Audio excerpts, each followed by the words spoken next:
Assalamu alaikum wa rahmatullahi wa barakatuh. Aujourd'hui, on va parler de l'immunité naturelle, استجابة المناعية الطبيعية. Nous avons trois objectifs à atteindre. Déterminer comment notre organisme se protège-t-il face à une agression microbienne. كيف يمنع بطبيعة الحال الجسم ديالنا بطبيعة الحال تسرب الغزو أو حدوث غزو جرثومي وتسرب هذه الجراثيم الممرضة les microbes pathogènes إلى الوسط الداخلي للجسم le milieu intérieur du corps.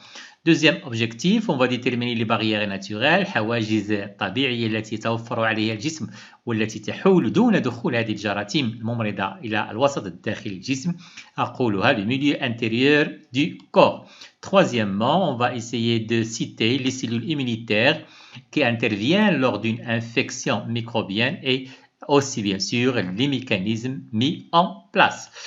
Commençons par notre première activité. Donc, à partir des données des documents, on va citer les barrières protectrices التي تحمي الحواجز التي تحمي الجسم ديالنا et donner des exemples où il peut y avoir une contamination شي المنافذ اللي ممكن تدخل منها بطبيعة الحال هذه الجراثيم الممرضة. Nous avons un document qui présente, comme vous le constatez, les portes d'entrée, المنافذ اللي كتدخل منها هذه الجراثيم الممرضة, les barrières naturelles.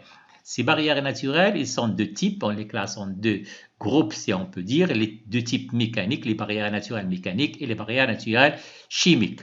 Commençons par les barrières mécaniques. Nous avons les cils, nous avons la peau, bien sûr, qui couvre notre corps et d'un واحد الحاجز مهم جدا يمنع دخول جراثيم للوسط داخل الجسم les muqueuses وهم المخاطيات بالعربية كنوجدوهم على مستوى les voies digestives, les voies respiratoires aussi, les voies urinaires, les voies génitaux aussi.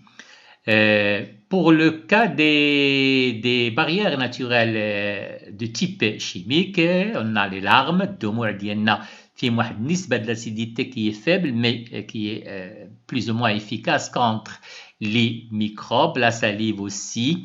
Nous avons le mucus المخاط اللي كنوجدوه على مستوى كما أشرت الذي يفرز من طرف على مستوى المخاطيات الأغشية المخاطية. لا سيور العرق نسبة الحموض هو كذلك في واحد النسبة ديال الحموضة ضعيفة ولكن كذلك تمنع من تكاثر البكتيريات. بالإضافة بطبيعة الحال ربما تذكرون ذلك تطرقنا إليه خلال درس الهضم la digestion notamment au niveau de l'estomac. Le suc gastrique sécrété par les glandes gastriques, il contient de l'acide, donc pH au niveau de l'estomac, il est inférieur à 7, donc c'est un milieu acide. Ou l'acidité, bien sûr, il peut contribuer à empêcher la prolifération et tuer les microbes. Nous avons aussi des sécrétions au niveau des voies génitaux et des voies urinaires. Les portes d'entrée, les voies respiratoires على مستوى المسالك التنفسية ممكن بطبيعة الحال استنشاق أو دخول الجراثيم مع الهواء الذي نستنشقه. Voies digestives en mangeant des aliments qui sont contaminés. Voies cutanées dans le cas où notre peau في حالة الجلد ديالنا تعرض إلى جرح. Piqûre, morsure plutôt, je m'excuse, blessure بشي أداة حادة مثلا أو غير ذلك. Les voies génitaux, sécrétion vaginale ou aussi l'exemple de sperme. Continuons. Donc, les propriétés de la peau et des muqueuses qui leur permettent d'assurer leur rôle mécanique et chimique dans la lutte contre les microbes, nous l'avons déjà dit. Donc, la peau, barrière naturelle, donc caractéristiques mécaniques, caractéristiques chimiques, on en a déjà parlé, l'acidité de la sueur, pour le cas des caractéristiques chimiques au niveau de la peau. Les muqueuses, les مخاطيات, leur paroi est constituée de couches de cellules jointives, يعني واحد الخلايا بحال واحد الحاجز يمنع دخول الجراثيم. En ce qui concerne les caractéristiques chimiques, l'acidité du suc gastrique, j'ai déjà parlé de ceci. Voilà, substance luttant contre les microbes dans les sécrétions des muqueuses nasales, salive, sécrétion des voies respiratoires au niveau des intestins, de l'estomac et des voies génitales et urinaires. Je continue. Un autre tableau qui représente à peu près les mêmes informations que nous avons déjà citées dans le tableau précédent. Donc, comme vous le constatez, voilà, les barrières mécaniques, la peau et les muqueuses. En ce qui concerne les muqueuses, nous avons les voies digestives, les voies génitaux et urinaires, et les voies respiratoires, au niveau aussi des yeux et du nez. Chimique, l'acidité bien sûr, pH inférieur à 7, les larmes, la sueur, les sucs gastriques, le mucus, les enzymes. Vous vous souvenez un petit peu du terme enzyme? Enzymètres, on en a parlé lors de la leçon de la digestion, les enzymes qu'on trouve dans les sucs digestifs. Et aussi, on a bien sûr des barrières biologiques. On parle dans ce cas-là de la flore bactérienne qui se trouve, normale bien sûr, qu'on retrouve au niveau de l'intestin, du grand intestin. Voilà. Donc, comme nous venons de le montrer, donc pour pénétrer dans l'organisme, les microbes doivent traverser une couche épaisse de cellules, c'est la peau, qui agit comme une véritable barrière. Une seule couche de cellules pour le cas des muqueuses, mais elle aussi elle est efficace. Donc, les muqueuses constituent les parois internes des voies respiratoires, digestif, urinaire et génital, comme nous l'avons déjà vu, et qui forment une véritable barrière physique contre l'entrée des microbes. Certaines glandes sécrètent des substances acides comme la sueur, les sucs gastriques fabriqués au niveau de l'estomac et qui ont une fonction antiseptique. يعني وظيفات مطهرات بحال استعملنا الكحول مثلا يعني كتقضي على البكتيريات دونك الجراثيم empêche la multiplication des bactéries antiseptiques يعني مطهر. Notre activité 2 nous demande bien sûr toujours en utilisant nos documents de répondre aux questions suivantes. Nommer l'envahisseur et les cellules de défense, expliquer l'action de défense du corps suite à une plaie واحد الجرح et la formation du pus والقيح. ديكريغ لان ملي كنتجرحوا ماشي في جميع الحالات وبعض الحالات كيتكون لنا قيح على مستوى الجرح خصوصا الا ما استعملناش دي زانتيسيبتيك مطهرات. Décrire les 4 étapes de l'intervention des leucocytes qui luttent contre les bactéries et enfin 4 qu'on doit donner une petite déduction. Alors, nos documents. Nous avons bien sûr une plaie au niveau cutané, au niveau de la peau comme vous le constatez. Donc, le cliché qu'on voit, qu'on observe dans ce cas-là est réalisé environ 24 heures après la lésion. La lésion هو الجرح هنا تجرحات. Donc, à l'origine d'une infection bactérienne, تعفن بكتيري, la plaie est douloureuse et gonflée. وكما أشرت قبل لحظات ممكن يتكون لنا هنايا القيح على مستوى هذه المنطقة. On constate aussi, comme le montre le document suivant, thermographie كتبين لنا هذه الصورة هذه على أن هذا المستوى ديال المنطقة المصابة أو على منطقة الجرح بطبيعة الحال هناك ارتفاع لدرجة الحرارة. هذا اللون يشير على أن هناك درجة حرارة مرتفعة كما ستبين الوثيقة التالية. Donc, c'est un graphique de l'évolution de la température au niveau d'une plaie infectée. بحال المثال اللي شفناه من قبل auparavant à la suite d'une dans ce cas-là à la suite d'une opération chirurgicale, mais à peu près c'est la même chose. L'infection est liée à la prolifération des bactéries. Voilà l'axe vertical, il représente l'écart de la température par rapport à la valeur avant l'opération. Bien sûr, avant l'opération, c'était 37 degrés Celsius. L'axe horizontal, il représente le temps en jours. Donc, comme vous le constatez, au début et juste après l'infection, on voit très bien qu'il y a une augmentation de la température, voilà. Après, jusqu'au 3e jour à peu près, donc après, on observe une diminution progressive de la température pour revenir à la température normale après 15 jours, voilà. Donc, la peau et les muqueuses constituent une barrière physique. Vous l'avez bien compris, je pense, qui protège efficacement l'organisme des agressions externes.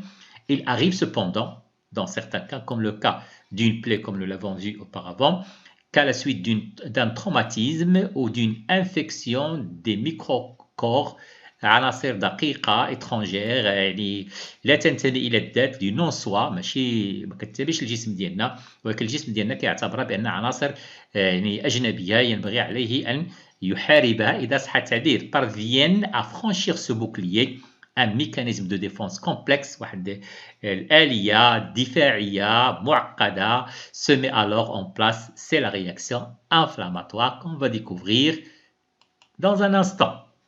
Donc, quelques heures après l'infection, une réaction inflammatoire apparaît, استجابة التهابية كنسميوها بالعربية, accompagnée au nom de pus. قيح يعني ماشي ضروري أن تكون au niveau de la zone infectée. عندنا هنايا l'observation microscopique d'une goutte de pus provenant de l'abcès. كنشوفوا في هاد la goutte de pus كاين la présence des bactéries, des débris de bactéries et des leucocytes.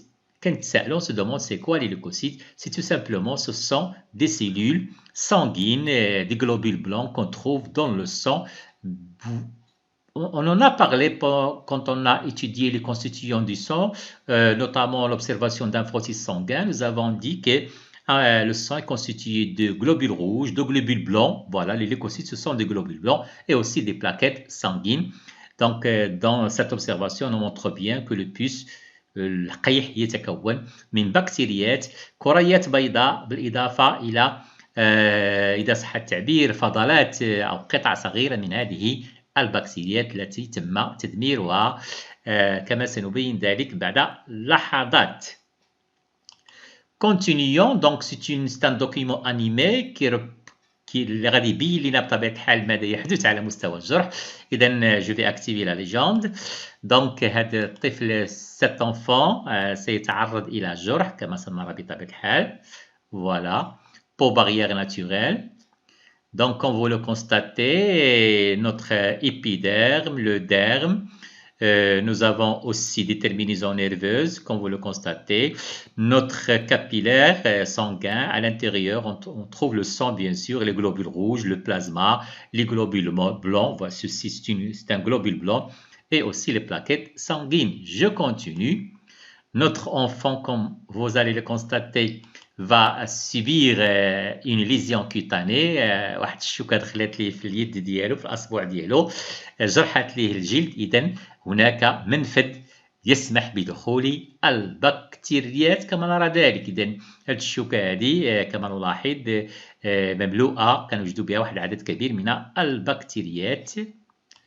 نعم فعلا هذه البكتيريا تمكنت من الدخول الوسط الداخلي للجسم. La contamination, voilà, c'est une contamination. Une fois à l'intérieur du milieu intérieur de notre corps, il va retrouver ces bactéries, ils vont trouver des conditions favorables pour leur prolifération, des nutriments, une température convenable. 37 degrés سيلسيوس يعني درجة الحرارة الجسم الداخلي ديالنا. إذا وسط ملائم يسمح لها بالتكاثر فعلا. إذا on passe à l'infection. Une fois les bactéries commencent à se multiplier, donc c'est l'infection. Effectivement, les bactéries en cours de division, عن طريق, vous vous souvenez, les bactéries, les protozoaires se prolifèrent par division. Donc c'est une infection, تعفن كما نسميه باللغة العربية. Et نلاحظ ماذا يحدث. Il y a une dilatation des capillaires sanguins. هاد الشعيرات الدموية المتواجدة هنا حدث لها تمدد, une dilatation. نفخات إذا صح التعبير. Voilà, on se demande pourquoi. Alors, on va voir ce qui va se passer. Cette dilatation va permettre, va augmenter la perméabilité. غادي تزيد في النفاذية ديال جدار الشعيرات الدموية. الشيء الذي سيسمح بخروج كمية من البلازما. Comme vous le constatez, voilà, effectivement, خروج كمية من البلازما عبر جدار الشعيرة الدموية. voilà, في اتجاه المنطقة على مستوى هذا سيؤدي إلى un gonflement, انتفاخ. لا ننسى كذلك هناك إحساس بالألم، هذا فقط لأن هناك إهاجة للترمينيزون النهايات العصبية. voilà. هذا التمدد stimulation des terminaisons nerveuses, je viens de le dire, ce qui va provoquer des douleurs à ce niveau-là.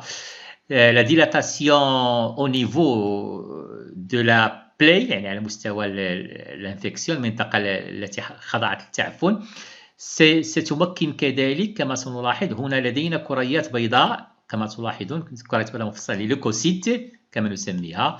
Voyons que va-t-il se passer. Effectivement شنو دارت هذه الكرية البيضاء؟ خضعت أو قامت بالانسلال بين الخلايا المشكلة أو المشكلة نعم لجدار الشعيرة الدموية.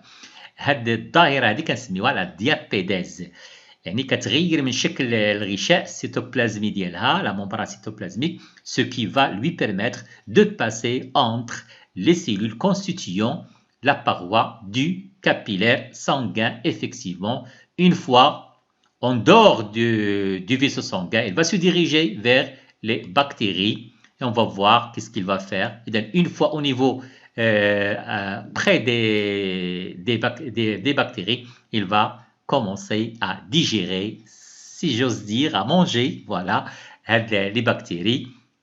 Et après peu de temps, on va constater que effectivement, ces leucocytes, ils ont réussi à éliminer, à supprimer ces bactéries.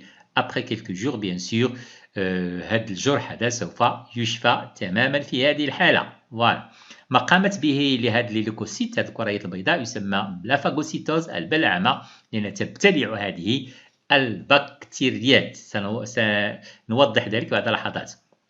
إذن comme vous le constatez, 1. Les capillaires sanguins se dilatent, nous l'avons déjà dit.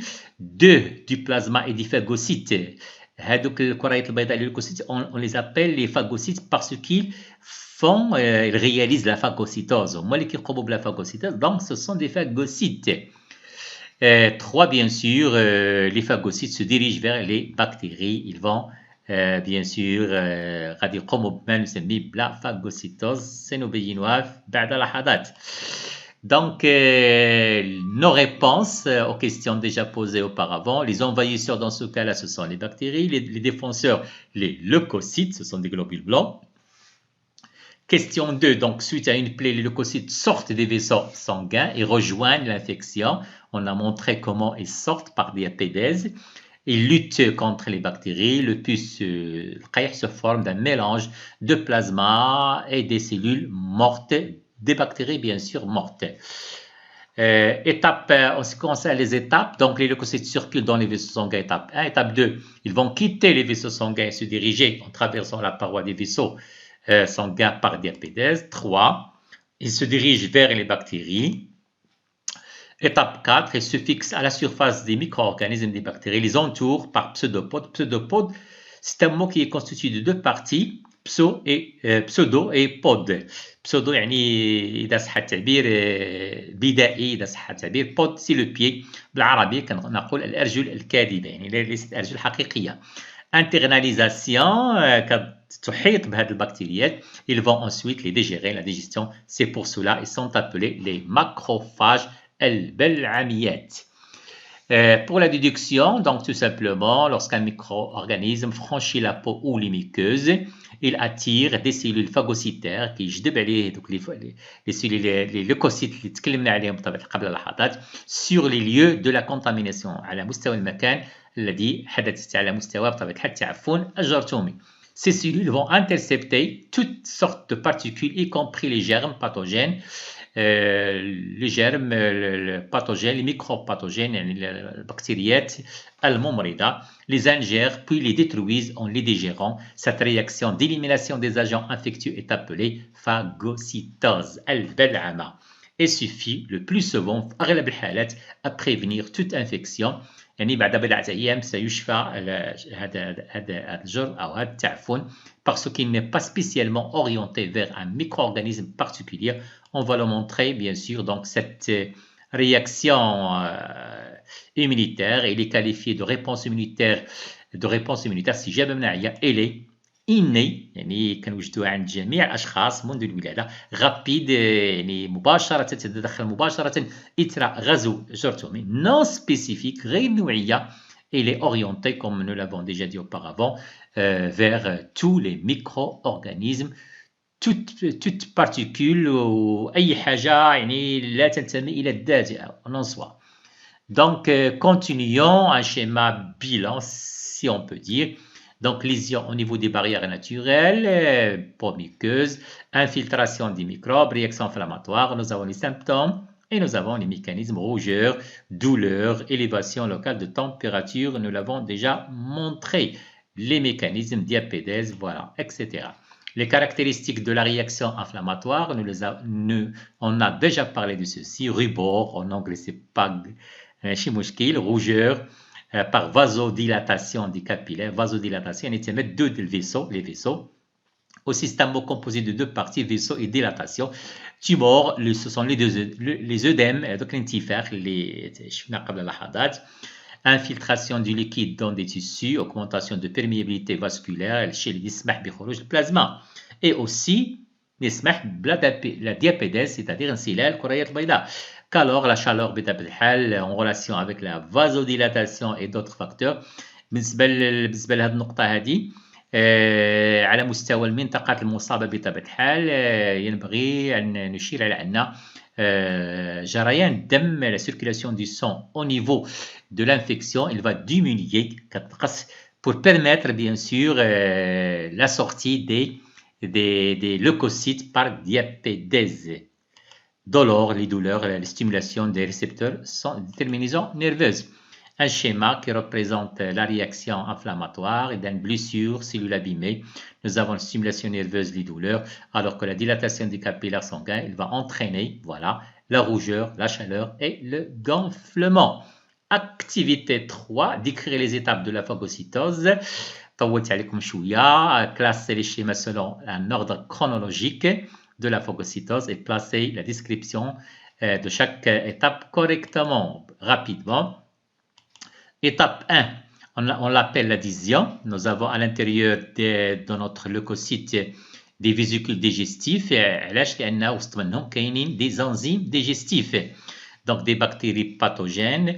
Cette étape-là, les bactéries sont reconnues par des récepteurs de la membrane du phagocyte. Étape 2, l'ingestion.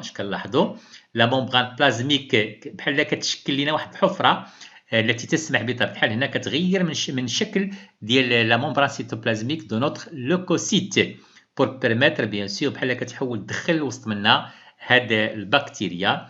Donc, sans vagine, pour entourer la bactérie et former une vésicule d'entocytose, le phagosome.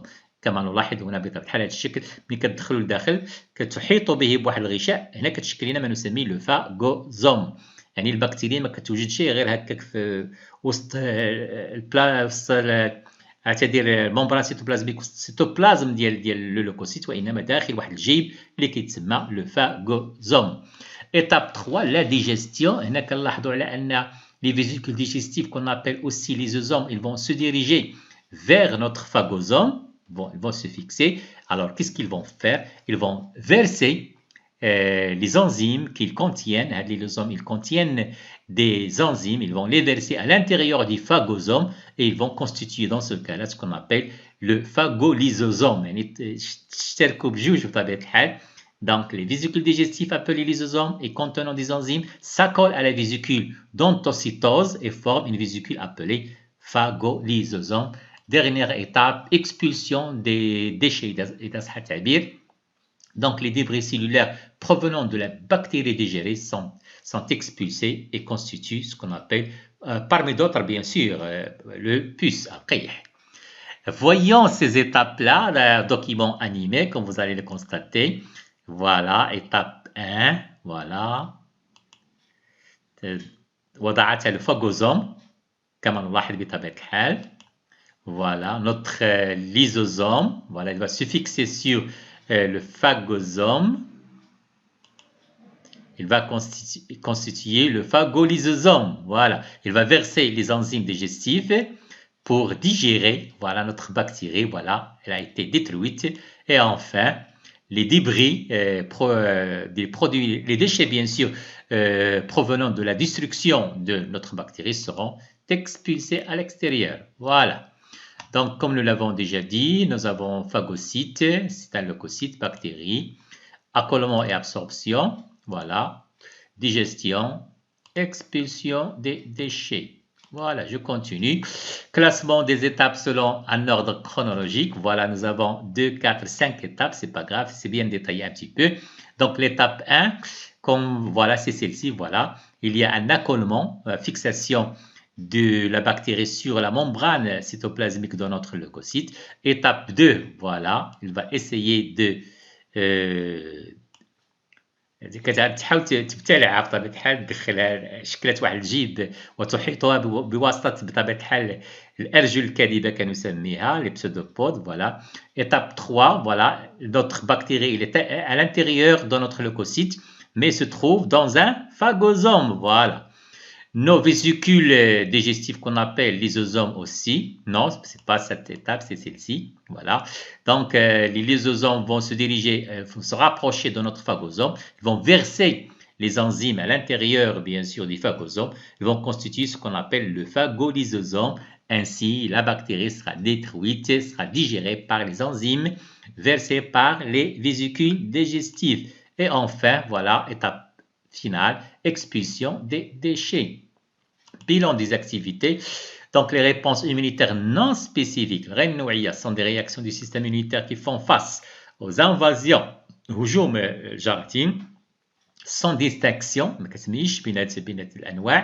donc des catégories de ces agents pathogènes. La première barrière qui protège l'organisme, ou c'est la première ligne de défense, est constituée par la peau et les muqueuses grâce à leurs propriétés mécaniques et leur sécrétion.